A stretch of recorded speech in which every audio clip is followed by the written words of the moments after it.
இந்த 4 நாட்களும் உங்களோடு கூட பேசும்படியாக தேவ சமூகத்தை நான் நோக்கி பார்த்தபோது ஆண்டவர் சென்னை கூட்டங்களுக்காக கொடுத்த தலைப்பு தேவன் தந்த மனிதர்கள். அருமையான தேவனுடைய பிள்ளைகளே, இந்த மாலை வேளையில் இருந்து தொடர்ச்சியாக ஞாயிற்றுக்கிழமை வரை இதனுடைய அடிப்படையிலே சில காரியங்களை நான் உங்களோடு கூட பேச விரும்புகிறேன். நேற்றைய தினத்திலே நாமக்கல் மாவட்டத்தில் இருக்கிற ராசிபுரத்தில் நான் இருந்தேன். அங்கே 2 கூட்டங்களிலே பேசும்போது ஆண்டவர் எனக்கு கொடுத்த காரியம் யோசுவாக்கள் எழும்பட்டும் என்று பேசினேன். அதற்கு முந்தின நாள் 3 நாட்கள் சிவகாசி பட்டணத்திலேயும் விருதுநகரிலேயும் நான் பேசினேன். அங்கே ஆண்டவரினோடு கூட இடைப்பட்ட காரியம் வெளிப்பாடு நிறை வாழ்க்கை. வாழ்க்கையிலே ஒவ்வொரு கிறிஸ்தவ விசுவாசியும் ஆண்டவராகிய இயேசு கிறிஸ்துவை பின்பற்றுகிற எல்லாரும் எப்பொழுதும் ஒரு வெளிப்பாடு நிறைந்த ஒரு வாழ்க்கையை வாழ வேண்டும் என்பதை 3 நாட்களும் நான் பேசின போது அங்கே இருந்த ஒரு போதகரை சொன்னார், இது எங்களுக்கே மறைக்கப்பட்டிருக்கிறதே, நாங்கள் எப்படி மற்றவர்களுக்கு போதிப்போம் என்று சொன்னார். தெளிவான வார்த்தைகளை பேசுவதற்கு தேவன் அடியானுக்கு கிரியை செய்தார். அதை போலவே இன்றைக்கும் நாளைக்கும் நாளை மறுநாளும் அடுத்த நாளும் நான் முக்கியமான ஒரு காரியத்தை உங்களோடு கூட பேசுவதற்கு அழைக்கப்படுகிறேன். தேவனோடு கூட போராடி இந்த செய்தியை உங்கள் மத்தியிலே பேச வேண்டும் என்று சொல்லி இருக்கிறபடினாலே தைரியமாக பேசுகிறேன் என்று நான் சொல்ல முடியும். தேவன் தந்த மனிதர்கள் என்கிற தலைப்பிலே நன்றாய் கவனியுங்கள். ஆண்டவர் இந்த உலகத்தை நேசித்தபடியினாலே தன்னுடைய குமாரனை தந்தருளினார். அதை நாம் எல்லாரும் அறிந்திருக்கிறோம். தேவன் தம்முடைய ஒரே பேரான குமாரனை விசுவாசிக்கிறவன் எவனோ அவன் கெட்டு போகாமல் நித்திய ஜீவனை அடையும்படிக்கு அவரை தந்தருளி இவ்வளவாய் உலகத்தில் அன்பு கூர்ந்தார் என்கிற காரியத்தை நாம் வேதத்திலிருந்து நாம் அறிந்தவர்கள் மாத்திரமல்ல, அதனை புரிந்து கொண்டவர்கள். ஆண்டவருடைய அன்பை ருசிப்பதற்கு மனிதன் இயலாமல் இருந்த காலங்கள் உண்டு. தேவன் இந்த வானத்தையும் பூமியும் உண்டாக்கின போது சங்கீதக்காரன் சொன்னது போல தம்முடைய மகிமையை ஜனங்களுக்கு காண்பிக்க வேண்டும் என்று சொல்லிதான் இந்த வான விரிவையும் இந்த அழகான பூமியையும் ஆண்டவர் உண்டாக்கினார் என்று வேதம் சொல்லுகிறது. ஆகையினால் தான் சங்கீதக்காரன் சொல்கிறான், வானங்கள் தேவனுடைய மகத்துவத்தையும் மகிமையும் வெளிப்படுத்துகின்றன. மனிதனுக்கு ஆண்டவர் தம்முடைய மகிமையையும் தம்முடைய வல்லமையையும் தன்னுடைய பராக்கிரமத்தையும் தன்னுடைய பலத்தையும் காண்பிப்பதற்காக பெரிய திறந்த வான விரிவை உண்டாக்கினார். நட்சத்திரங்களை உண்டாக்கினார். சூரியனையும் சந்திரனையும் அதனின் இடத்திலே ஓட வைத்தார். அழகான பூமியை உண்டாக்கினார். மலைகள், ஏரிகள், குளங்கள் என்று அழகுபடுத்தினார். பூக்களை, மரங்களை எல்லாவற்றையும் உண்டாக்கினார். எல்லாமே அவருடைய மகிமையை வெளிப்படுத்துவதாகத்தான் இருந்தது. அவருடைய மகத்துவத்தை சொல்லுவதாகத்தான் இருந்தது. நீங்களும் நானும் அறிந்திருக்கிறபடி நாம் விசுவாசிக்கிறபடினாலே எபிரேயர் 11வது அதிகாரத்தில் சொல்லப்பட்டது போல இந்த உலகங்கள் அவருடைய வார்த்தையினாலே உண்டாக்கப்பட்டிருக்கிறது என்பதை நாம் அறிந்திருக்கிறோம். நன்றாய் கவனியுங்கள். ஆகையினாலே அதிலே மனிதன் திருப்தியாகவில்லை. அந்த மகத்துவத்தை கண்டு என்ன செய்தான்? நட்சத்திரத்தை ஆண்டவர் உண்டாக்கி இரவிலே இவனுக்காக உண்டாக்கின நட்சத்திரங்களை வைத்து தன்னுடைய ராசியை கணிக்க ஆரம்பித்து விட்டான். நட்சத்திரங்கள் என்ன சொல்லுகிறது, கிரகம் என்ன சொல்லுது, கிரகம் என்ன சுத்தி எப்படி இருக்குது என்று சொல்லி தேவனுடைய மகத்துவத்தை மறந்து, தேவன் தனக்கு சொன்னவைகளை மறந்து இந்த நட்சத்திரங்கள் தான் என்னை ஆளுகிறது என்று கண்டுகொண்டான். அப்படி கண்டுகொண்டதினால் தான் ஜோசிய உலகம், குறி சொல்லுகிற உலகம், ராசி பலன் எல்லாம் வருகிறது. எத்தனை மோசமான நிலையிலே மனிதன் தேவனுடைய மகிமையை மாற்றிவிட்டான் என்று பாருங்கள். இதை காட்டிலும் மோசம் என்னவென்றால், ஆண்டவர் பலத்த கரத்தோடு தான் தெரிந்து கொண்ட இஸ்ரவேல் ஜனங்களை எகிப்து தேசத்திலிருந்து புறப்பட பண்ணி செங்கடலை வத்த பண்ணி நடுவிலே காய்ந்து போகிற தரையை உண்டாக்கி அதிலே நடத்தின போதிலும் அவர்கள் அந்த மகத்துவத்தையோ அவருடைய பராக்கிரமத்தையோ அவருடைய அதிகாரத்தையோ அறியாமல் ஆண்டவருடைய மகிமையை புல் திங்கிற மாட்டுக்கு ஒப்பாக மாற்றி போட்டார்கள் என்று சங்கீதக்காரன் சொல்லுகிறார். தேவன் இடைப்பட்ட ஜனம்.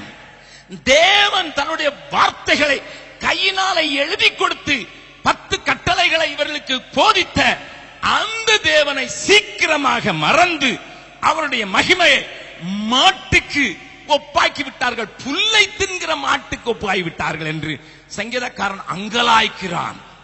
ஆக ஆண்டவர் பராக்கிரமத்தையும் வல்லமையையும் பெரிய காரியங்களையும் காண்பித்த போதிலும் தேவனை புரிந்து கொள்ள வேண்டிய விதமாய் மனிதன் புரிந்து கொள்ளவில்லை. அன்பின் ஆண்டவர் அங்கலாய்த்தபடியினாலே ஒரே ஒரு வழிதான் தெரிந்தது அவருக்கு. I cannot show them my might. I cannot show them my power. I cannot show them my majesty. I cannot show them my glory to convince them that I love them. அவர்களை நான் நேசிக்கிறேன் என்பதற்கு இவர்களுக்கு இப்படிப்பட்ட காரியங்களை காண்பித்தால் போதாது. அதை செய்வதற்கு ஒரு காரியம் செய்ய வேண்டிய அவசியம் உண்டு. அது என்ன? அது என்ன? என் அன்பை தெளிவுபடுத்தினா I must give the best. என்னிடத்தில் இருக்கிற மேலானதும் உன்னதமானதும் உயர்ந்ததுமான ஒரு காரியத்தை நான் அவர்களுக்கு செய்ய வேண்டும், அவர்களுக்கு கொடுக்க வேண்டும் என்று சொல்லி தன்னுடைய மடியிலிருந்து செல்ல குமாரனாகிய இயேசு கிறிஸ்துவை இந்த உலகத்துக்கு தந்தார். கரங்களை தட்டி ஆண்டவரை மகிமைப்படுத்தலாமா? Hallelujah. God showed his love. தேவன் தம்முடைய அன்பை இப்படித்தான் விளங்க பண்ணினார்.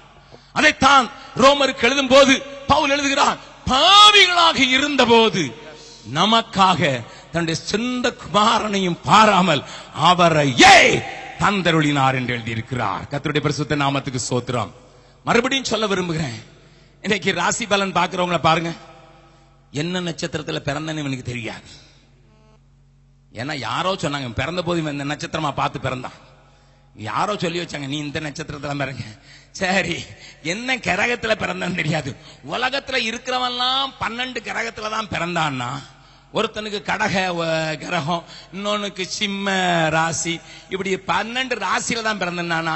இங்க இருக்கிற எல்லாருமே 12 ராசிக்குள்ள அடங்கணும்னா நமக்கு வடக்க போகாத அப்படின்னு அன்னைக்கு ராசி பலன் சொல்லிச்சுன்னா, இதுல இருக்கிற 1/12 12ல ஒரு பாகம் வடக்க போகாம போச்சுன்னா என்ன ஆகும்? ஹல்லேலூயா. 600 கோடி மக்கள்ல 50 கோடி மக்கள் இன்றைக்கு வடக்க போகாதே உனக்கு வாய்க்காதுன்னு சொல்லிட்டு வடக்கவே போமாட்டேன்னு 50 கோடின்னு சொல்லிச்சுன்னா உலகத்துக்கு என்ன ஆகும்?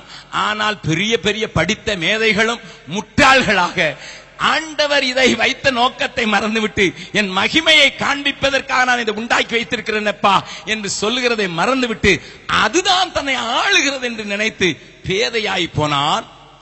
அது சாதாரண மனிதன். ஆனால் தேவ கரத்தை ருசித்து தேவ விடுதலையை ருசித்த மனிதனும் தேவனுடைய வல்லமையை சரியாக புரிந்து கொள்ள முடியவில்லை.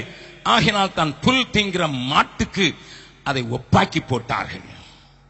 ஆகையினால் தான் தேவன் தன்னுடைய அன்பை வெளிப்படுத்த வேண்டிய அவசியத்தை உணர்ந்தவராக தன்னுடைய செல்ல குமாரனை எனக்காக அனுப்பி தந்தார். மறுபடியும் அந்த ஆண்டவருக்கு கரங்களை தட்டி ஆண்டவர் மகிமைப்படுத்தலாம். பிதாவாகிய தேவன் என் பேரில் பாராட்டின அன்பு எத்தனை பெரிதையா! என்னை நேசிப்பதற்கு என்னில் அவர் என்ன கண்டார்? என்னை அவர் நேசிப்பதற்கு அவர் என்னில என்னையா கண்டார்? நான் அடிக்கடி பாடுகிற இந்த பாடலுடைய ஒரு கவியை மறுபடியும் பாட விரும்புகிறேன். எண்ணும் நன்மை ஏதும் என்னிலே இல்லையே, பின்னையே நேசித்து என்னை என் பொன்னாதா. அந்த காவி தெரிந்தவர்களினோடு கூட சேர்ந்து பாடலாம். எண்ணும் நன்மை ஏதும் என்னிலே இல்லையே, எண்ணும் நன்மை ஏதும் என்னிலே இல்லையே, பின்னையே நேசித்து என்ன என் பொன்னாதா. கல்வாரியே கல்வாரியே கல்மனம் முறுக்கிடும் கல்வாரியே, கல்மனம் முறுக்கிடும் கல்வாரியே. இவ்வித அன்பை நான் எங்குமே காணேனே, இவ்வித அன்பை நான் எங்குமே காணேனே. எவ்விதம் இதற்கீடு ஏழை நான் செய்குவேன். கல்வாரியே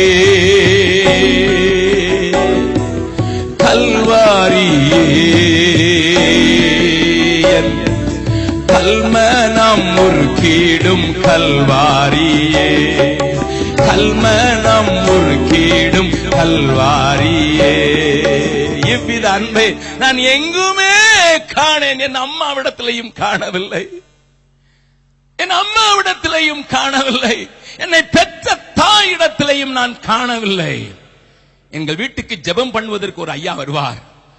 அவருடைய கதையை நான் உங்களுக்கு சொல்வேன் என்றால் உங்களுக்கு புரியலாம்.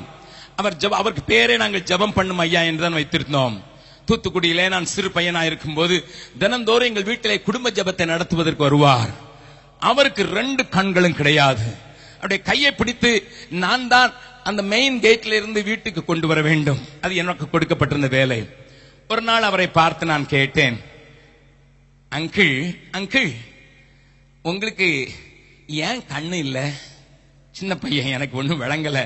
உங்களுக்கு ஏன் கண்ணு இல்ல அப்படின்னு சொன்ன உடனே அவர் என்ன பார்த்து சொன்னாரு, தம்பி நான் உட்காரு, நான் அவனை சொல்றேன். நான் ஒரு இந்து குடும்பத்துல சிவகாசியில பிறந்தேன். சிவகாசியில இந்து குடும்பத்துல பிறந்திருக்கும் போது நான் எங்க அம்மா கர்ப்பவதியா இருந்தாங்க, நான் வயிற்றுல இருந்தேன். எங்க வீட்டுல ஒரு பசு மாடு இருந்தது. எங்க அம்மா பால் கறக்க போயிருக்காங்க. அந்த மாடு கோவத்துல ஒரு பெரிய மிதி கொடுத்துட்டு, அதனால எங்க அம்மாவுக்கு பயங்கர வலி உண்டாகி கோபமும் வந்துட்டு, உடனே போய் வீட்டுக்குள்ள போய் ஒரு இரும்பு கம்பி எடுத்து அதை தீக்குள்ள வச்சு அதை பழுக்க காய்ச்சி மாட்டு கண்ணை ஒரே குத்தா குத்திட்டாங்க. உனக்கு நான் சாப்பாடு கொடுக்கிறேன், நீ என்ன மிதிக்கிறியான்னு சொல்லி கோவத்துல குத்திட்டாங்க. நீங்க என்ன கேட்காதீங்க எதுக்கு இப்படி நடந்ததுன்னு. எனக்கு ஒண்ணு மட்டும் தான் தெரியும், மிருக ஜீவன்களையும் தேவன் நேசிக்கிறார்னு எனக்கு தெரியும். ஹல்லேலூயா.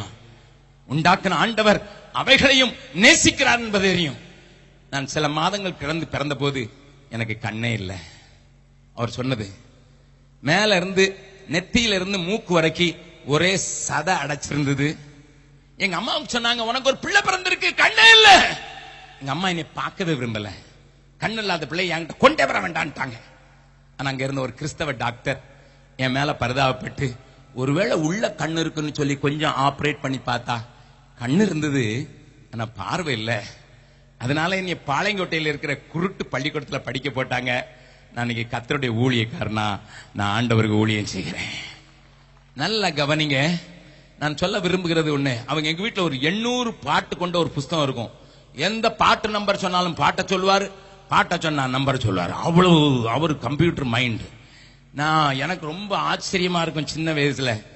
ஆனா நான் அவர் சொன்ன ஒரு காரியத்துல 2 காரியங்களை கண்டுகொண்டேன். தேவனுடைய அன்பையும் தேவனுடைய மகத்துவத்தையும் ஒரு பக்கம் புரிந்து கொண்டாலும், ஒரு தாய் தனக்கு குருட்டு பிள்ளை பிறந்து பார்க்கவே விரும்பல. ஐயா, இதுதான் இந்த உலகம் அன்பு பற்றி பேசுகிற இந்த உலகத்துல தாய் உள்ளத்தினுடைய காரியத்தை காண்பிக்கிற ஒரு படம். பட் ஆனாலும் தேவன் என்ன நேசித்ததுனால தன்னுடைய பெஸ்ட், தன் நேசிக்கிற செல்லக்குமாரனை எனக்காக கொடுத்தார். ஹல்லேலூயா. நான் மட்டும் இயேசுவின் இடத்துல பிள்ளையா இருந்து அந்த பிதா என்னை அனுப்பினா என்ன நடந்திருக்கும் நான் யோசித்து பார்த்தது உண்டு. அவர் சொல்றதுக்கெல்லாம் கீழ்ப்படியதுக்கு ஆயத்தம் தான். இன்னைக்கு அப்படித்தான் இருக்கிறேன். என்ன சொன்னாலும் கீழ்ப்படிவேன்னு சொல்லி ஒப்பு கொடுத்திருக்கேன். இப்ப நான் யோசித்து பார்க்கறது உண்டு. நான் மட்டும் இயேசுடைய இடத்துல இருந்து பிதா என்ன பார்த்து இந்த உலகத்துக்கு போ அப்படின்னு சொல்லியிருந்தா போறேன். ஒரு சவுக்கு ஒண்ணு, ஒரு பட்டயம் ஒண்ணு, ஒரு ஈட்டி ஒண்ணு, ஒரு துப்பாக்கி ஒண்ணு, ஒரு AK-47 ஒண்ணு கொடுத்தா போறேன். இவனு இல்லைன்னா திருந்த மாட்டான். அப்படித்தான் சொல்லியிருப்பேன் இல்லையா? ஏன்னா நீர் இத்தனை வருஷமா 2000 வருஷமா இவனோட கூட போராடிக்கிட்டு இருக்கிறீர். 1 வருஷமா 2 வருஷமா போராடி 2000 வருஷம். இடையில வேற நீர் வெள்ளத்தை அனுப்பிச்சு அழிச்சா கூட இவ அடுத்தாலே குடிச்சிட்டு வஸ்திரம் விலகி கிடக்கிறான். ஹலோ, வெள்ளத்தை அனுப்பிச்சு எல்லாரையும் கொன்னுட்டு இவனையும் இவன் குடும்பத்தையும் காப்பாத்தினா கூட இவன் திராட்சை தோட்டத்தை உண்டாக்கி உடனே ஒரு தம் அடிச்சுட்டு கிடக்குறான். அதுவும் சட்ட விலகி கிடக்குறான். இந்த மாதிரி ஆட்களை நீர் வச்சிருக்கும் போது இப்ப உம்ம மறந்துட்டாங்க, உம்ம விட்டுட்டாங்க, என்னெல்லாமோ செய்யறான், அட்டா செய்யறான். அவனை மீட்கணும்னா ஒரு AK-47 அதை விட ஏதாவது ஒண்ணு பவர்ஃபுல்லா அடிக்கிற மாதிரி போனோம்னா சரணோட அடிச்சு காட்டுவேன். 10 பேர் உளுந்த பிறகு சொல்லுவேன், இயேசு உன்னை ஆண்டவர் உன்னை நேசிக்கிறார். அதுக்கு தான் என்னை அனுப்பினார் அப்படின்னு சொல்லியிருப்பேன் தான் நான் சொல்லியிருப்பேன். ஆனா இல்லையா, இல்ல. என் தேவனுடைய குமாரனாகிய கிறிஸ்து இந்த உலகத்துக்கு வந்த போது தன்னை அடிக்கிறவர்களுக்கு தாடை மயிரை கொடுத்தவர் ஐயா. அல்லேலூயா. தன்னிலே தலையிலே அடித்து யார் அடித்தார்கள் என்று சொல்லும் போது அப்பொழுதும் வாய்த்தனமாக ஆட்டுக்குட்டியை போல இருக்கிற தேவ ஆட்டுக்குட்டி, உலகத்தின் பாவத்தை சுமந்து தீர்க்கிற தேவ ஆட்டுக்குட்டி உன்னையும் என்னையும் நினைத்ததினால் என்னையும் உன்னையும் அவருடைய பிள்ளையாக மாற்ற வேண்டும் என்கிற ஒரே காரணத்துக்காக தன்னை சம்பூர்ணமாக ஒப்பு கொடுத்தாரே. அந்த அன்பை நினைத்து நான் ஆண்டவருக்கு ஸ்தோத்திரம் செலுத்துகிறேன். எப்பொழுது நான் சொல்லுகிற ஒரு பெரிய பாடல், எனக்கு பிடித்தமான சில பாடல்களே, அணைக்கும் கரங்களிலே ஆணிகளா சுவாமி, அணைக்கும் கரங்களிலே ஆணிகளா சுவாமி, நினைத்து பார்க்கையிலே என் நெஞ்சம் உடையுதப்பா, நினைத்து பார்க்கையிலே என் நெஞ்சம் உடையுதப்பா. அன்பே கல்வாரி அன்பே, உம்மை பார்க்கையிலே என் உள்ளம் உருகுதப்பா, உம்மை பார்க்கையிலே என் உள்ளம் உருகுதப்பா.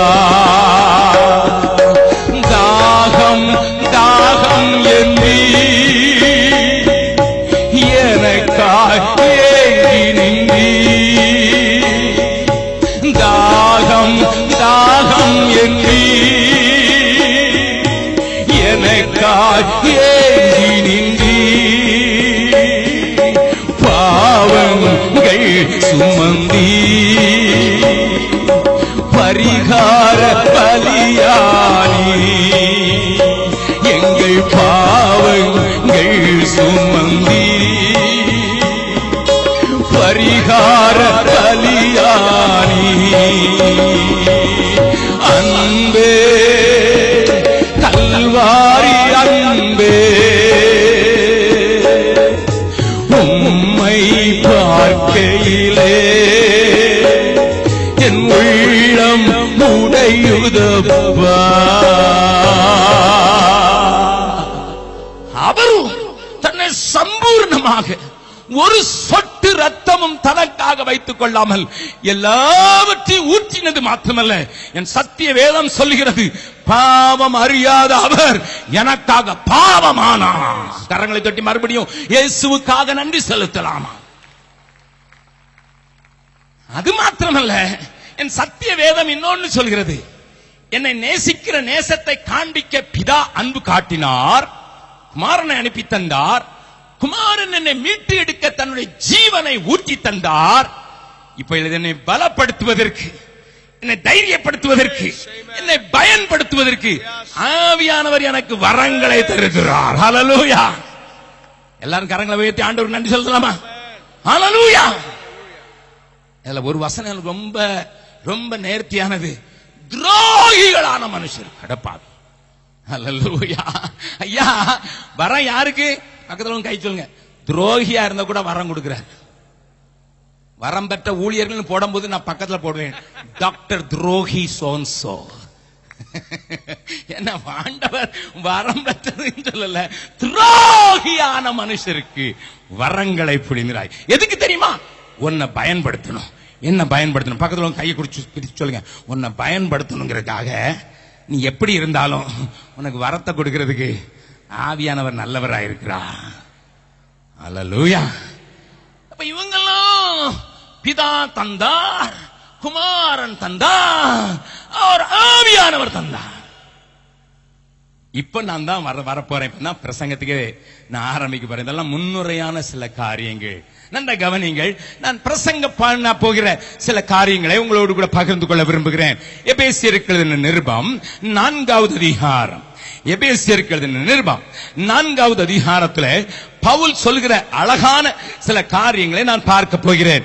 11வது வசனத்தில் இருந்து 15வது வசனம் வரை நாம் வாசிக்க போகிறோம். மேலும் நாம் அனைவரும் தேவனுடைய குமாரனை பற்றும் விசுவாசத்திலும் அறிவிலும் ஒருமைப்பட்டவர்கள் ஆகி கிறிஸ்துவினுடைய நிறைவான வளர்ச்சியின் அளவுக்கு தக்க பூரண புருஷராகும் வரைக்கும் பரிசுத்தவான்கள் சீர் பொருந்தும் பொருட்டும் சுவிசேஷ ஊழியத்தின் வேலைக்காகவும் கிறிஸ்துவின் சரீரமாகிய சபையானது பக்தி விருத்தி அடைவதற்காகவும் அவர் சிலரை அப்போஸ்தலராகவும் சிலரை தீர்க்கதரிசிகளாகவும் சிலரை சுவிசேஷகராகவும் சிலரை மேய்ப்பராகவும் போதகராகவும் ஏற்படுத்தினார். நாம் இனி குழந்தைகளாயிராமல் மனுஷனுடைய சூதும் வஞ்சிக்கிறதற்கு ஏதுவான தந்திரமும் உள்ள போதகமாகிய பலவித காற்றினாலே அலைகளைப் போல அடிபட்டு அலைகிறவர்களாயிராமல் அன்புடன் சத்தியத்தை கைக்கொண்டு தலையாகிய கிறிஸ்துவுக்குள் எல்லாவற்றிலேயும் நாம் வளருகிறவர்களாய் இருக்கும்படியாக அப்படி செய்தார். இந்த வசனத்தை நீங்கள் அறிந்திருக்கலாம், பிரசங்கங்களை கேட்டிருக்கலாம், இதை குறித்து நீங்கள் தியானித்திருக்கலாம். ஆனாலும் கூட நீங்கள் விளங்கும்படியான ஒரு காரியத்தை நான் உங்களுக்கு பேச விரும்புகிறேன். தேவன் அப்படி செய்தார். நான் எப்பொழுதும் சொல்லிக் கொடுக்கிறது, அப்படி செய்தார் என்றால் எப்படி செய்தார் என்று ஒரு கேள்வி வர வேண்டும். அப்ப எப்படி செய்தார், என்ன செய்தார் என்று சொல்வதற்குத்தான் ஆண்டவர் அங்கே ஒரு காரியத்தை எழுதி வைத்திருக்கிறார். என்னமாம்? நாம் வளர வேண்டும், குழந்தைகளாய் இருக்கக்கூடாது, நாம் வளர வேண்டும், கிறிஸ்துவின் வளர்ச்சிக்கு தக்கதாக வளர வேண்டும், பூரண புருஷராகும் வரைக்கும் வளர வேண்டும். அதோடு கூட மற்ற காரியங்களை சொல்லிவிட்டு நாம் தலையாய கிறிஸ்து இயேசுவை பற்றி கொண்டு வளர வேண்டும் என்பதற்காக ஆண்டவர் ஒன்று செய்திருக்கிறார். அல்லேலூயா. என்னை நேசித்து அன்பு காண்பிப்பதற்கு ஆண்டவராய் இயேசுவை தந்தார். என் ஜீவன் பெற்றுக்கொள் என்று சொல்லி எனக்கு ஜீவனை தருவதற்கு இயேசு தன்னுடைய ஜீவனை தந்தார். நான் அவருக்கு பயனுள்ளவனாக மாற வேண்டும் என்பதற்காக தேவன் எனக்கு பரிசுத்த ஆவியானவரை தந்து அவர் மூலம் வரங்களை தருகிறார். ஆனால் நான் வளர வேண்டியதற்காக யாரை தந்திருக்கிறார்? மனிதர்களை தந்திருக்கிறார். பக்கத்தில் உங்க கையை பிடிச்சு சொல்லுங்க, நீங்க வளரணுங்கிறதுக்காகத்தான் சொல்லுங்க. கொஞ்சம் சத்தம் குறையாதான் இருக்குது. இது என்னடா புது தியரியா இருக்குது அப்படின்னு சொல்றீங்களா? நீங்க வளரணுங்கிறதுக்காகத்தான் தேவன் மனிதர்களை தந்திருக்கிறார். நம்புறவங்க மாத்திரம் ஒரு கையை தட்டி ஆண்டவருக்கு மகிமைப்படுத்தலாமா? அல்லேலூயா. அந்த தேவன் தந்த மனிதர்களை குறித்து தான் பேச போறேன். ஆனா ஒரு வளர்ச்சி என்று உண்டாக வேண்டும் என்றால் அங்க ஒரு சமாதான சூழ்நிலை இருக்க வேண்டும். If India wants to grow, then there must be peace around. இல்லையா? ஒரு ஆலயத்தை கட்டும் போது தாவீது சொல்றான், நான் கட்டுறேன். ஆண்டவர் சொன்னார், நீ வேண்டாம், நீ என்ன போர் போர் போர் போர் போர் போர் சண்டையிட்டு ரத்தம் சிந்தின மனுஷன். The temple cannot be erected during the war time. A man of battle cannot do that. ஏன்னா அவன் எப்பவும் ஒரு சமாதான புருஷன் வருவான், அவனை வச்சுதான் கட்டுவேன் அப்படின்னு சொல்லி சாலமோன் காலத்துல சமாதானத்தை கட்டளையிட்டு தேவன் ஆலயத்தை கட்டார். அப்ப வளர்ச்சி கூட ஒரு மரத்தை நட்டிட்டு அதுக்கு பிறகு தினந்தோறும் ஆட்டி ஆட்டி ஆட்டி ஆட்டி தண்ணி ஊத்துங்க, அது வளருமா? வளராது. அது கொஞ்ச நேரம் ஆடாம அசையாம கொஞ்சம் அமைதியா இருந்தா தான் அது வளரும். அதனால தான் ஆண்டவர் நீங்கள் வளரணும்னு சொல்லித்தான் என்ன சொல்லி இருக்கிறாரு? 14வது வசனத்தை மறுபடியும் வாசிக்கலாம். நாம் இனி குழந்தைகளாயிராமல் மனுஷருடைய சூதும் வஞ்சிக்கிறதற்கு ஏதுவான தந்திரமும் உள்ள போதகமாகிய பலவித காற்றினாலே அலைகளைப் போல அடிபட்டு நாம் அலைகளைப் போல அடிபட்டு அலைகிறவர்களாயிராமல் அதாவது நீ வளரணும்னா இப்படி ஆடிக்கிட்டு இருந்தா முடியாதுப்பா. உன்னை ஆட்டி வைக்கிறது காத்து அல்லப்பா, பலவிதமான போதக காற்று. என்ன காற்று? பலவிதமான போதக காற்று. சென்னையில் இருக்கிறவங்களுக்கு நான் சொல்லிக் கொடுக்க வேண்டிய அவசியம் இல்ல. உங்களுக்கும் அந்த காத்து அடிக்கலாம், அப்பப்ப நீங்களும் அந்த காத்துல கொஞ்சம் அசைஞ்சிருக்கலாம். ஆனாலும் காட்டி கொடுக்க வேண்டியது என்னுடைய கடமை. தெரியாதவங்க இதுல மாட்டிக்கிட கூடாதுன்னு சொல்லி இப்படிப்பட்ட சில காத்துகளை காட்டி கொடுக்க வேண்டியது என்னுடைய பெரிதான கடமைங்கிறதுனால நான் சில போதக காற்றை கொஞ்சம் காட்டி கொடுத்துட்டு அதுக்கு பிறகு அதுல இருந்து காப்பாற்றுறது தான் ஆண்டவர் இந்த அப்போஸ்தலர்களையும் தீர்க்கதரிசிகளையும் ஆண்டவர் சுவிசேஷகர்களையும் போதகரையும் எப்படி தந்திருக்கிறார். 4 விதமான 5 வித ஊழியங்களை கொண்ட மக்களை நான் உங்களுக்கு அடையாளம் காட்டி கொடுக்க போறேன். அல்லேலூயா. ஏன்னா சபைக்கு நல்லா தெரிஞ்சிருக்கணும் யார் அப்போஸ்தலன் யார் அப்போஸ்தலன் இல்ல. அல்லேலூயா. ஒரு வசனத்தை வாசிக்கலாமா? வெளிப்படுத்தின விசேஷம் 2வது அதிகாரம் முதல் சபையின் காலத்தை குறித்து எழுதுகிற ஆண்டவர் ஒரு கடிதத்தை எழுதுகிறார். எந்த எழுதுகிறார்? ஆண்டவருடைய லவ் லெட்டர். எபேசு சபைக்கு எழுதும்போது எழுதுகிறார். 2வது வசனத்தை வாசிங்க. உன் கிரியைகளையும் உன் பிரயாசத்தையும் உன் பொறுமையையும் நீ பொல்லாதவர்களை சகிக்க கூடாமல் இருக்கிறதையும். நல்ல கவனிங்க. இந்த சபை ரொம்ப சென்சிட்டிவ் சபை.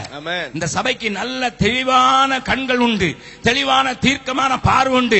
அவர்களை குறித்து ஆண்டவர் சொல்றார், உன் கிரியை அறிவேன், உன் பிரயாசத்தை அறிவேன், உன் பெருமை அறிவேன். அதெல்லாம் மேல எனக்கு ரொம்ப பிடிச்சது உங்ககிட்ட, நீ பொல்லாதவர்களை சகிக்க கூடாமல் இருக்கிறதையும். அப்போஸ்தலர் அல்லாதவர்கள் தங்களை அப்போஸ்தலர் என்று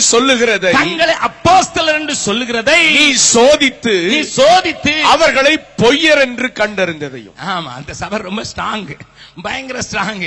அவன் வந்து என்னதான் அப்போஸ்தலர் அவன் சொன்னாலும் அது சொல்லிரும், டேய் போடா நீ பொய்யான அப்போஸ்தலன், நீ அப்போஸ்தலர் என்று சொல்லவர்களை பொய்யர் என்று கண்டறிந்ததை நான் அறிந்திருக்கேன். அது மாத்திரம் இல்ல, சகிக்கவே கூடாது. பொல்லாதான் உள்ள வந்தான்னா சகிக்கவே கூடாதபடி அவ்வளவு சென்சிட்டிவா இருக்கிறியா. அதுக்காக ஆண்டவர் அவனை அப்ரிஷியேட் பண்ணி எபேசு சபை அப்ரிஷியேட் பண்றாரு. ஏன்னா பொல்லாதவர்களை அடையாளம் கண்டு கொள்றவங்களுக்கு ஆண்டவருடைய அப்ரிசியேஷன் எப்பவும் இருக்கும். பக்கத்துல கைப்பிடி சொல்லுங்க, பொல்லாத அப்போஸ்தலர்களை கள்ள அப்போஸ்தலர்களை நீ அடையாளம் கண்டுபிடிக்கிறதுக்கு உனக்கு மாத்திரம் தெரிஞ்சிருச்சுன்னா ஆண்டவர் சொல்றார் ஷபாஷ். இன்னைக்கு பிரச்சனையா தான், எவன் கள்ளன் எவன் பிள்ளன்னு தெரியல. அதான் பிரச்சனை நிறைய பேருக்கு. இங்க இருந்தானே வருது, அவர் தானே சொல்றாரு, இவர் தானே சொல்றாரு. நான் பின்னால வர்ற நாட்கள்ல தெரிஞ்சுக்கிடுவீங்க. ஏன்னா இந்த மாதிரி ஆட்களை சபை அடையாளம் கண்டு கொள்ளும் சொல்கிறார். இன்னொரு காரியத்தை சொல்லுங்க பார்க்கலாம். அதே அதிகாரத்துல 2வது அதிகாரத்துல தியத்ரா சபையை குறித்து ஆண்டவர் பேசும்போது சொல்கிறாரு. என்ன சொல்றாரு தெரியுமா? 20வது வசனம். ஆகிலும் உன் பேரில் எனக்கு குறைவுண்டு, உன் கிரியைகளையும் உன் அன்பையும் உன் ஊழியத்தையும் விசுவாசத்தையும் பொறுமையும் எல்லாத்தையும் காட்டிலும் அதையும் செய்து அறிந்திருக்கேன். ஆகிலும் உன் பேரில் எனக்கு குறைவுண்டு. எனக்கு குறைவுண்டு என்னவெனில் தன்னை தீர்க்கதரிசி என்று சொல்லுகிற நான் சொல்லல. என்ன சொல்ல? நான் சொல்லல, அவளே சொல்லிக்கிட்டு அவளே டைட்டில் கொடுத்து ஐ அம் a prophetess. நான் சொல்லாத ஆளு அவனே டைட்டில் போட்டுக்கிறான். பக்கத்துல வச்சவங்க நிறைய பேர் அப்படி இருக்காங்க. உங்களை பத்தி தெரியாது, நீங்களும் போட்டிருப்பீங்க. என்ன வெளிநாட்டுக்கு போகும்போது விசிட்டிங் கார்டு கொடுக்கும் டாக்டர்னு போடுறான், இங்க வெறும் கம்பவுண்டரா இருக்கான். எத்தனை விசிட்டிங் கார்டு நான் உங்களுக்கு காட்டணும்? மெட்ராஸ்ல அட்ரஸே தெரியாது, எங்க பிரதர் சபை வச்சிருக்கீங்க அதெல்லாம் நீங்க கண்டு கொள்ள முடியாது. அவர் சபை பார்த்ததே இல்லைன்னா. ஆனா வெளிநாட்டுல பார்த்தான்னா, பிரதர் என் கார்டு கொஞ்சம் இன்ட்ரோடியூஸ் பண்ணி விடுங்க பாரு. என்னதுன்னு பார்த்தா ரைட் ரெவரண்ட் எல்லாம் ரைட் லெப்ட் எல்லாம் அங்கதான் வரும். நல்லா கவனிங்க. தன்னை தீர்க்கதரிசி என்று சொல்லுகிற இயேசபேல் என்ன தீர்க்கதரிசிக்கு நீ இடம் கொடுக்கிறாய். இந்த சபையை குறித்து குறைன்னு சொல்லிட்டார். அந்த சபை பார்த்து சபாஸ்ன்னு சொல்றாரு. அல்லேலூயா. நல்லா கவனிங்க. அப்போ நம்ம கொடுக்கப்பட்ட மனிதர்களை அடையாளம் கண்டு கொள்ள வேண்டியது அவசியம் தானோ? ஆனா முதல்ல அதை விட்டுட்டு நான் இப்ப சொல்ல வந்த காரியத்தை முதல்ல சொல்லிடுறேன். யார ஆண்டவர் கொடுத்தாராம்? நீங்கள் கிறிஸ்துவாகிய தலையை பற்றி கொண்டு வளரும்படியாக, கிறிஸ்துவின் வளர்ச்சிக்கு தக்கதாக வளரும்படியாக, பூரண புருஷனாகும்படியாக வளரும்படியாக தேவன் இவர்களை தந்திருக்கிறார். ஏன்னா நீ பலவிதமான போதக காத்துல அடிபட்டு அலசடிப்படக்கூடாது. ஏன்னா அலசடிப்பட்டா வளர மாட்ட. நல்லா கவனிங்க. எனக்கு ஒரு நல்ல நண்பர் இருக்கார். சிவகாசி கூட்டத்தில் சொன்னேன், இங்கேயும் சொல்றது நல்லதுன்னு நினைக்கிறேன். மெட்ராஸ்ல சொன்னாலும் தமிழ்நாடு முழுவதும் துணிக்கும். ஏன்னா தலைமை நகரம் ஆயிட்டு, அதனால இங்க சொன்னாதான் அங்க வரைக்கும் அடிக்குங்கிறதுக்காக இங்கேயும் சொல்றதுன்னு நினைக்கிறேன். எனக்கு ஒரு நல்ல நண்பர் இருக்கிறார், வெளிநாட்டுக்காரரு. ஆனா இந்தியா மேல மாறாத பற்று. அந்த பற்று நிமித்தம் இந்தியாவில் இருக்கிற ஒரு பொண்ணு, அதுவும் சென்னையில் இருக்கிற ஒரு பெந்தகோஸ்த சபை, பெந்தகோஸ்த சபையினுடைய பெண்ணை கல்யாணம் பண்ணார். என்கிட்ட வந்து யாருன்னு கேட்க கூடாது, புரிஞ்சுக்கிட்டா புரிஞ்சுங்க.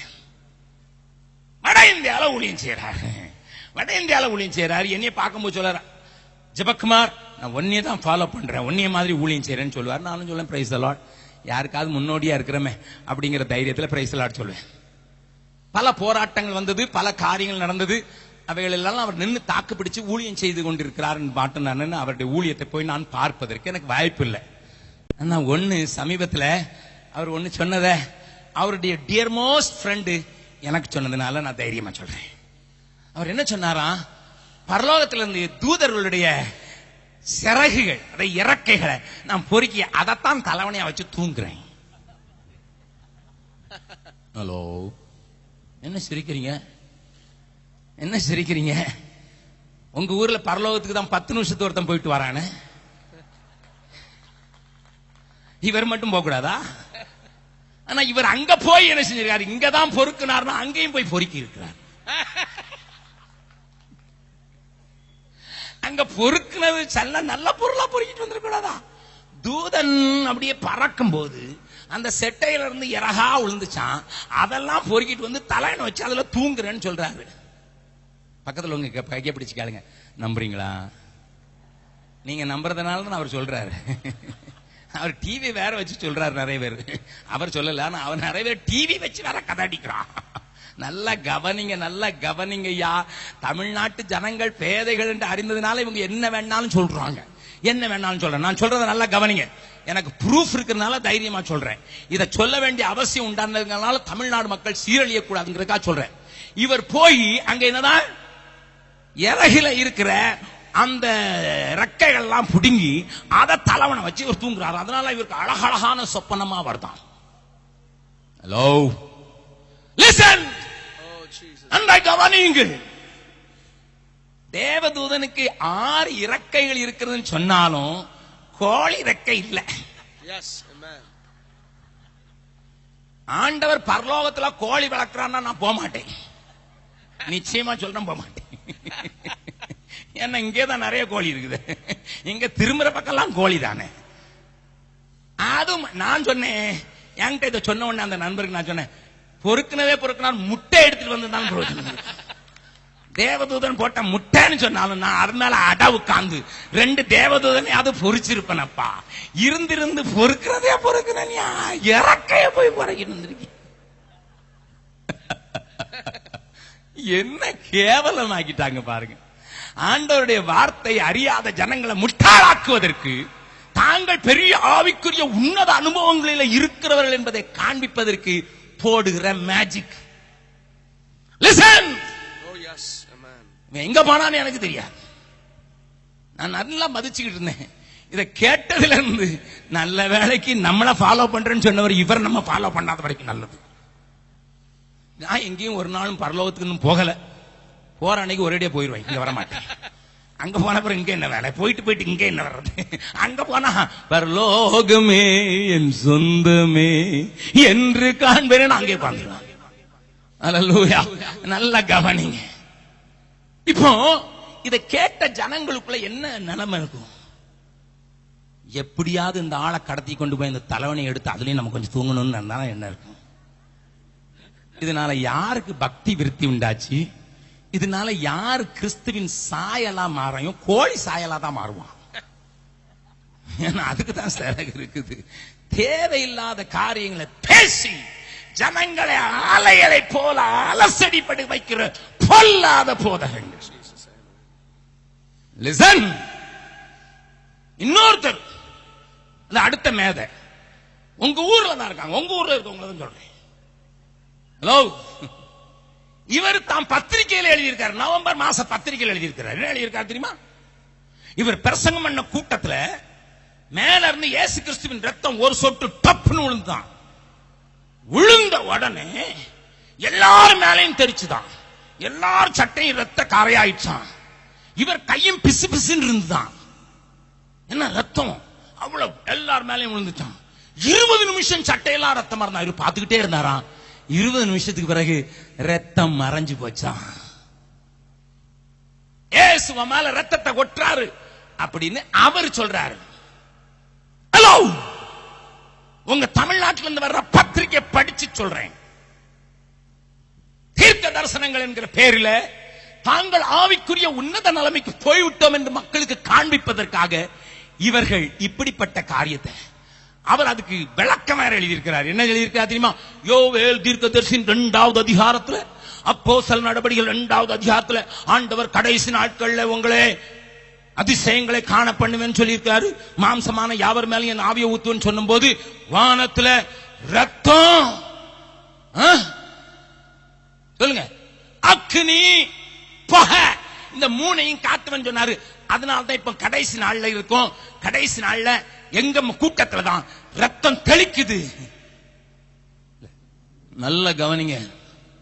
இப்ப அவர்கிட்ட போய் கேட்டீங்கன்னா 2 வசனத்தை வைத்து நான் சொல்லுகிறேன். ஐயா, ஆண்டவர் சொல்ற ரத்தம், அக்னி, புகைக்காடாகிய காரியத்தை பார்ப்பீர்கள் என்று சொன்னாரே, அது இதுதான்.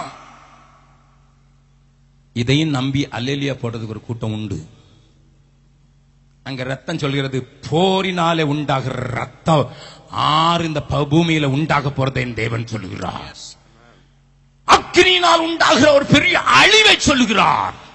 எங்கும் புகைக்காடாக காணப்போகிற ஒரு காரியத்தை ஆண்டவர் சொல்லுகிறார்.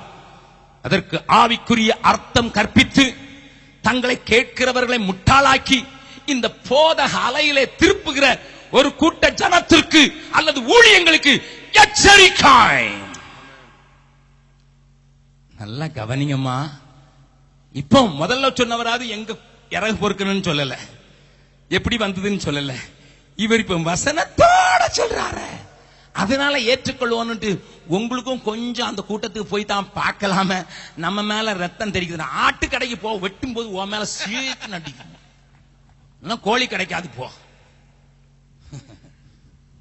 நல்ல கவனிங்க ஐயா, நல்ல கவனிங்க.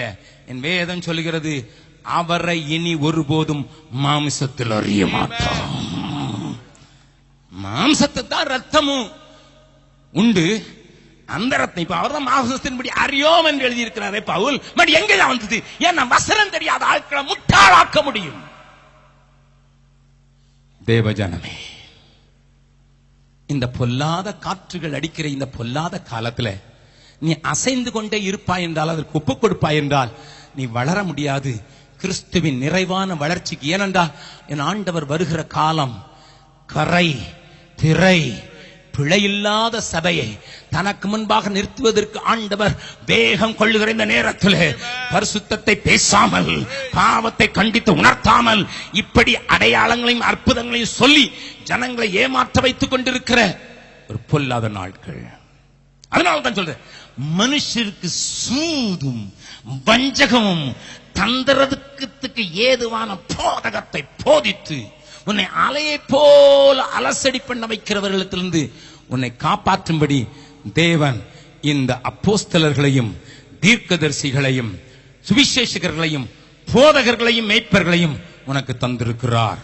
அப்படி சொல்றவங்க மாத்திரம் கையை வைத்து ஆண்டவரே இந்த தந்த மனிதர்களுக்காக நன்றின்னு சொல்லுங்க. சிலர் கை மேல போக மாட்டேங்க, எனக்கு தெரியும். அவங்க தானே இப்படி இருக்காங்க ஐயா. இவன் அப்போஸ்தலன் சொல்றவன் தான் அப்படி இருக்கான், தீர்க்கதரிசின்னு சொல்றவன் தான் அப்படி இருக்கான், சுவிசேஷன் சொல்றவன் தான் அப்படி இருக்கான், போதகனும் மேய்ப்பன் சொல்றவன் தானே இவங்க சொல்றாங்க ஐயா. நீங்க அவங்களுக்காக அல்லேலூயா போட சொன்னீங்களே, நான் இந்த நாட்கள்ல உங்களுக்கு காண்பித்து கொடுப்பேன் யார் உண்மையான அப்போஸ்தலன், யார் உண்மையான தீர்க்கதரிசி, யார் உண்மையான சுவிசேஷகன், யார் உண்மையான போதகன், மேய்ப்பன் என்பதை நான் வேத வசனத்தின் அடிப்படையில் காண்பிக்கும் போது நீங்கள் கற்றுக்கொள்வீர்கள்.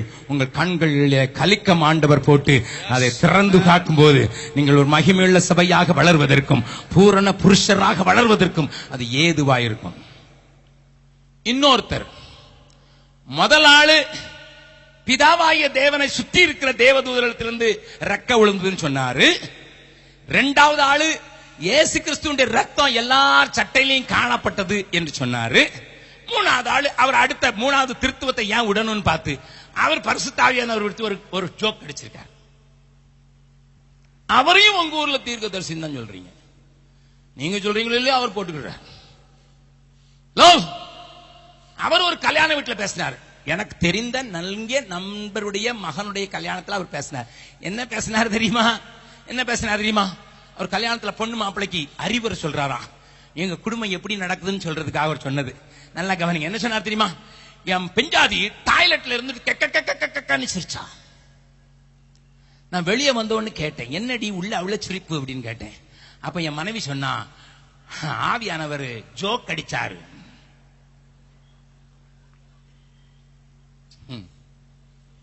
ஹலோ, எனக்கு முதல்ல இப்ப ஒரு பெரிய கேள்வி வந்துட்டு, இவருக்கு பேர் பரிசுத்த ஆவியானவர்னு சொல்றோம், இவர் எதுக்கு டாய்லெட் போறாரு?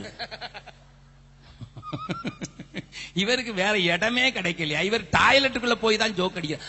அது எங்கேயும் வேதத்துல ஜோக் அடிச்சாரு, பரிசுத்த ஆவியானவர் ஜோக் அடிச்சாருன்னு நான் வாசிக்கலையா. பரலோகத்தில் இருக்கிறவர் நகைப்பார் என்று நான் வாசித்திருக்கிறேன். இவங்க பண்ற அட்டகாசம், தேவன் இல்லை என்று சொல்றத பார்த்து, அவர் என்னங்களை என்ன செய்வார்னு சொல்றத பார்த்து, அவ்வளவு பெரிய மகத்துவம் உள்ள தேவன் ஒன்னும் தெரியாம இப்படி இருக்கிறான்னு சொல்லி அவர்களை பார்த்து நகைப்பார்னு பார்த்துக்க. ஜோக் அடிச்சார்னு எங்கேயும் வேதத்துல இல்லையே. ஆதி ஆகமத்திலிருந்து வெளிப்படுத்தல் வரைக்கும் 61 வருஷமா இந்த பைபிள் படிக்கிறேன்னு. இங்க இவர் எங்கேயும் ஜோக் அடிப்பார்னு இல்ல. முதல்ல அவர் பரிசுத்த ஆவியானவர் இருக்குது. இவருக்கு விவஸ்தை கட்டு போய் இவர் டாய்லெட்ல போய் ஆண்டவர். லிசன். Oh Jesus, amen. ஆதி அன்பெல்லாம் வாழ்வில் குறைந்தே, ஆடம்பரம் நிறைந்தே. சாரோல் தீர்க்க தரிசனமா பல ஆண்டுகளுக்கு முன்னதாக எழுதிட்டாங்க. கடைசி நேரத்துல சபையினுடைய நிலைமை, ஆதி அன்பு போயிரும், பிரதிஷ்டை போயிரும், வசனம் போயிரும், ஆசா பாசம் ஆடம்பரம் அதுதான் இருக்குன்னு சொல்லி, தேவ ஜனமே பாவத்தில் விழுந்தே தேவ கிருபை பல நலத்தை இழந்தது என்று தீர்க்க தரிசன பாடல். அந்த பாடல் ஐ லவ் தட் சாங். தனியா உட்கார்ந்து கண்ணீரோடு கூட நான் பாடுகிற பாடல்களே அது ஒரு பாடல். என் அருமையான மக்களே, இந்த விதமான போதக காற்றுகள் ஜனங்களை அசைத்து அலைப்பட. அந்த வசனத்தை மறுபடியும் வாசிக்கலாம். 14வது வசனம் 4:14, எபேசியர் 4:14. நாம் இனி குழந்தைகளாய் இராமல் மனுஷருடைய சூதும் வஞ்சிக்கிறதற்கு ஏதுமான தந்திரமும் உள்ள போதகமாகிய பலவித காற்றினாலே, பலவிதமான இதுக்கு சூது தந்திரம், அது வஞ்சிக்கிறதற்கு ஹிந்தியில் எழுதியிருக்கு டக் வித்யா. என்னவா? டக் வித்யாவா ஹிந்தியில் எழுதியிருக்கு. டக் வித்யா என்னன்னா ஏமாற்று வேலை, சூது தந்திரம், ஜனங்களை ஏமாத்தி தாங்க தான் ஆண்டவருக்கு ரொம்ப வேண்டியவங்க மாதிரியும் ஆண்டவருக்கு ரொம்ப பக்கத்துல இருக்கிறவங்க மாதிரியும் நடித்துக் கொண்டிருக்கிறார்கள். ஒரு மனிதனுடைய இன்டர்வியூவை இன்டர்நெட்ல பார்த்தேன். நல்லா கேளுங்க, உங்க தமிழ்நாட்டுக்கு இதெல்லாம் தெரியணுங்கிறதுக்காக சொல்றேன். ஒரு மனிதனுடைய இன்டர்வியூவை நான் ஒரு வீட்டுக்கு போயிருந்த போது ஐரோப்பாவில், அங்கே ஒரு வாலிப பெண் என்னை பார்த்து, அங்கிள் உங்க பிரசங்கத்தை கேட்டுட்டு எனக்கு இதெல்லாம் கஷ்டமா தான் இருக்கு, ஆனா இப்ப நீங்க பதில் சொல்லணும்னு சொல்லி என்னைய தன்னுடைய கம்ப்யூட்டர் முன்னால இருக்க வச்சு நார்வேல ஒரு டிவி ஸ்டேஷன் எடுத்த ஒரு இன்டர்வியூல தமிழ்நாட்டை சேர்ந்த ஒரு ஊழியக்காரரை உட்கார வச்சு கேட்ட கேள்விய அவர் பதில் சொன்னத அப்போ அவருக்கு சொல்லப்படுகிறது, கேட்கப்படுகிறது, ஐயா உங்க டிவியை பற்றி நீங்க சொல்லுங்க அப்படின்னு சொன்ன உடனே அவர் சொல்றார், நான் பரலோகத்துக்கு எடுத்துக்கொள்ளப்பட்டேன். அங்க பிதா உட்கார்ந்து இருந்தார், அவர் முகம் தெரியல, கையை மட்டும் தான் தெரிஞ்சிச்சு. அவருக்கு பக்கத்துல இயேசு கிறிஸ்து உட்கார்ந்து இருந்தார். ஒரு சேர் காலியா இருந்தது. பிதாவானவர் கையசைச்சு வான்னு சொல்றது கேட்டு எனக்கு பயமா இருந்தது. நான் ஓரத்துல மூலையில நின்றுட்டு இருந்தேன். அவர் சொன்னது சொல்றேன். மூலையில நின்றுட்டு இருந்தேன். ஏசு கிறிஸ்துல நான் இருக்கிறேன், பரப்படாம வானாரு. பக்கத்துல போன உடனே ஏசு கிறிஸ்து சொன்னேன், என் கையில ஒரு பெரிய வீடியோ கேசட் மாதிரி ஒரு பழைய காலத்து பால் என்று சொல்லுவாங்க, அந்த பெரிய விசிடி போடுற அந்த கேசட் மாதிரி கொடுத்து, இந்தப்பா டிவி ப்ரோ ரொம்ப பிரமாதமா இருக்குது, ஆனாலும் நீ ஹாலிவுட் மாதிரி எடுக்கணும் அப்படின்னு சொன்னார்.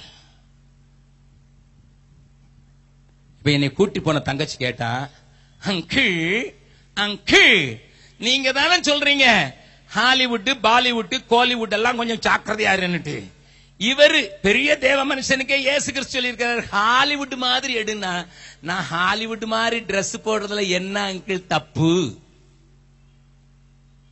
இவங்க சொன்ன உதாரணம், இவங்க போதிக்கிற போதனை, இவங்க சொல்கிற இன்டர்வியூல பக்தி விருத்தி உண்டாகல, பாவம் பெருகுது. அந்த பிள்ளை என்கிட்ட அன்பா இருந்ததுனால, அந்த வீட்டார் என்னை நேசிச்சதுனால, ஓப்பனா பேசுறதுக்கு நான் அவங்களுக்கு அதிகாரம் கொடுத்ததுனால என்கிட்ட தெளிவா கேட்டா. ஆனா கேட்காம எத்தனை பிள்ளைகள், எத்தனை பேர் இன்னைக்கு ஹாலிவுட் டிரெஸ்ல திரியிறாங்களோ தெரியலையே. நல்ல கவனிங்க ஐயா, நல்ல கவனிங்க. தேவனுடைய ஏக்கத்தை புரிந்து கொண்டிருக்கிறாளா? ஆடம்பரங்கள் மேட்டிமைகள் ஆசாபாசங்கள் பெருகிடுதே. ஆடம்பரங்கள் மேட்டிமைகள் ஆசாபாசங்கள் பெருகிடுதே. ஆயிரம் ஆயிரமே நரகவழி போகின்றாரே. நீரே எல்லாமல் யாருண்டு மீட்க, ஆண்டவரே இறங்கும். நீரே எல்லாமல் யாருண்டு மீட்க, ஆண்டவரே இறங்கும். ஆடம்பரங்கள் மேட்டிமைகள் ஆசாபாசங்கள் பெருகிடுதே. ஆயிரம் ஆயிரமே நரகவழி போகின்றாரே. நீரே எல்லாமல் யாருண்டு மீட்க, ஆண்டவரே இறங்கும். பக்கத்துல எப்படி சொல்லுங்க, பொல்லாத காலத்துல இருக்கிறோம். ஆடம்பரம் மேட்டிமை ஆசா பாசம் பெருகிக்கிட்டு இருக்கனால நம்ம கிறிஸ்துவுக்கு ஏற்ற வளர்ச்சி பெற முடியாதபடி அடிக்கிற காற்றுக்கு நம்மளை தப்பி வைக்கிறதுக்கு தேவன் மனிதர்களை தந்திருக்கிறார், வரமாக தந்திருக்கிறார். அப்படிப்பட்ட தேவ மனிதர்களுக்காக கரங்களை தட்டி ஆண்டவரை மகிமைப்படுத்தலாமா? I don't say only Augustine Jabakkumar is alive. No, there are a lot of people of God today. அன்னைக்கு எலியா சொன்னது போல பாகாலுக்கு முத்தமிடாத 7000 உதடுகள் உண்டு, ஆண்டவருக்கு உண்டு. ஆனா எப்படி அடையாளம் கண்டுபிடிக்கிறது பிரதர்? எங்களுக்கு அதான பிரச்சனையா இருக்கு. அவங்க போடுற டைட்டில் பெருசா இருக்குது, கடக்கிற காரியம் பெருசா இருக்குது, அவங்க கிரிய பெருசா இருக்குது. எங்களுக்கு கொஞ்சம் இன்னும் கொஞ்சம் விளக்கமா சொல்லிருங்கன்னு சொல்லி நீங்க சொல்றது எனக்கு கேக்குது. முதல் நாள் கூட்டத்துல வெறும் ஊறுகாய் மட்டும் வச்சிருக்கேன். அல்லேலூயா, அல்லேலூயா. ஒரு கல்யாண கூட்டு பண்ணு, முதல்ல கொஞ்சம் உப்பு வைப்பாங்க, கொஞ்சம் ஊறுகாய் வைப்பாங்க, பிரியாணி பின்னால வருது. அல்லேலூயா. அதனால முதல் நாள் கூட்டத்துல கொஞ்சம் உப்பும் நான் கொஞ்சம் ஊறுகாய் மட்டும் வச்சிருக்கிறேன். கர்த்தர் உங்களோடு கூட பேசி இருக்கிறாருன்னு நினைக்கிறேன். இப்ப மறுபடியும் சொல்றேன், பக்கத்துல உங்க கையை பிடி சொல்லுங்க. நம்ம அலைகளினால அலைபட்டு திரிகிறவர்களாக இராமல் கிறிஸ்துவின் வளர்ச்சிக்கு தக்கதாக வளர்வதற்கு ஏதுவாக தேவன் அப்படி செய்தார். எல்லாரும் இருந்தவண்ணமா 2 கரங்களை உயர்த்தி